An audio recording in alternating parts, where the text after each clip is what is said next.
Αλλά ψέματα. Ψέματα, Και δούλευε για το state. Δεν πήρα τίποτα γιατί... Δούλευε για το state. Για το state. Αυτοί μόλις πεθάνουνε δεν τα παίρνουν οι γυναίκες τους. Τελείωνε εκεί, έπαιρνε μόνο pension, δεν έπαιρνε social security. Πού τον γνώρισες? Και όταν πέθανε δεν μου δώσανε τίποτα γιατί... Πόσα χρόνια ήσουν παντρεμένοι? 27 και μισό. 27 χρόνια. Και μισό. Και μισό. Πού τον γνώρισες? Πού τον γνώρισες? Αυτό ήταν μια γυναίκα που δούλευε για το state και τη μέρα Βαρούχα αυτή είναι τη γυναίκα. Και μου λέει... Δεν θέλεις να το κάνεις αυτό μαύρο, Θα είναι από μέσα όμως. Δεν πειράζει, θα είναι από μέσα. Δεν θα το βλέπουμε αυτό.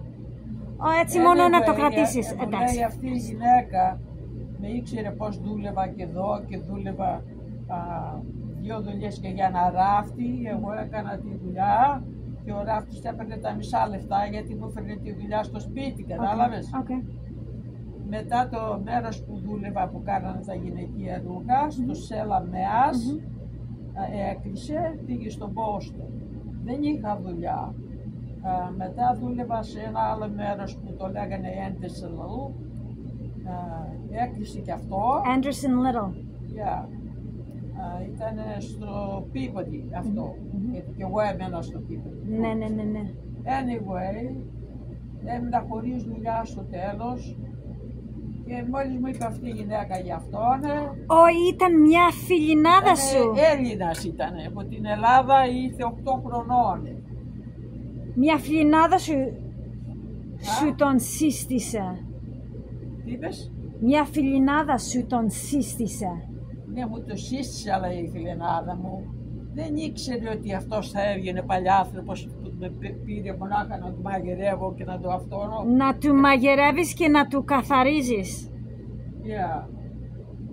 Τι άλλα πράγματα? Μετά που αρρώστησε, 3 χρόνια πρωτού πεθάνει, τότε έμαθα ότι δεν θα πάρω τη σύνταξή του, θα σταματήσει εκεί. Μου λέει ο γιος μου, άφησέ τον, γιατί δεν θα πάρεις τίποτα, άφησέ τον.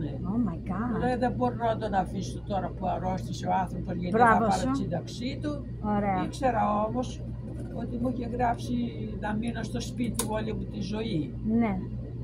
Και είπα κι εγώ δεν βαριέσαι, ό,τι μου δώσει από μόνος του καλό θα είναι, αφού θα μένω στο σπίτι. 27 χρόνια. 27 χρόνια και μισό. Ας πούμε 28. Όταν που πέθανε, το σπίτι το είχε κάνει στα παιδιά του πολιτήριο. Εγώ τα λεφτά που είχε στην τράπεζα τα έβγαλε το όνομά μου. Δεν πήρα ούτε $1 έτσι για καημό να πω ότι πήρα $1. Ποιος έβγανε το όνομά σου από την τράπεζα? Αυτός? Αυτός είχε τα λεφτά στην τράπεζα, αλλά ήταν και τα 2 ονόματα.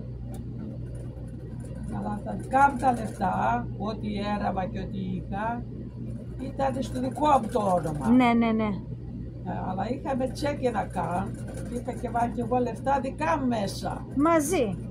Και αυτός έπιασε και το έβγαλε το δικό μου το όνομα και δεν πήρα τίποτα από πουθενά. Ούτε $1 να πω ότι πήρα έτσι $1 ρε παιδί μου. Τόσο παλιάνθρωπος δεν τον περίμενα ρε παιδιά. Κοίταξε, ο γάμος είναι τα παιδιά. Από εκεί και πέρα. Από εκεί και πέρα. Είχε μια κόρη και ένα γιο Πούστη. Δεν ήταν Πούστη, εγώ τον λέω Πούστη γιατί του είπα ότι ο πατέρας σου, του λέω 3,5 χρόνια σχεδόν, τον καθάριζα, τον έβαλε. Ναι. Καταλαβαίνω. Δεν μπορούσα να πάω πουθενά γιατί είχε το Alzheimer's. Είχαμε γυναίκα και ερχόταν και τον κοίταγε στο σπίτι και τέτοια. Μια φορά τον άφησα μόνο και πήγε στην τράπεζα να πληρώσω τις τάξεις για το σπίτι μου, που αυτός κοιμότανε. Αλλά έτυχε μια μέρα να ξυπνήσει πιο πρωί. Ποιος πλήρωνε τα μπίλια στο σπίτι? Ποιος πλήρωνε τα μπίλια στο σπίτι που μένατε οι δυο σας? Αυτός ήταν δικό του το σπίτι. Oh, okay, good. Okay, fine. Thank God. Αλλά όμως όταν παντρευτήκαμε έκανε διαθήκη. Δεν πειράζει, τουλάχιστον πλήρωνε τα μπίλια. Good enough.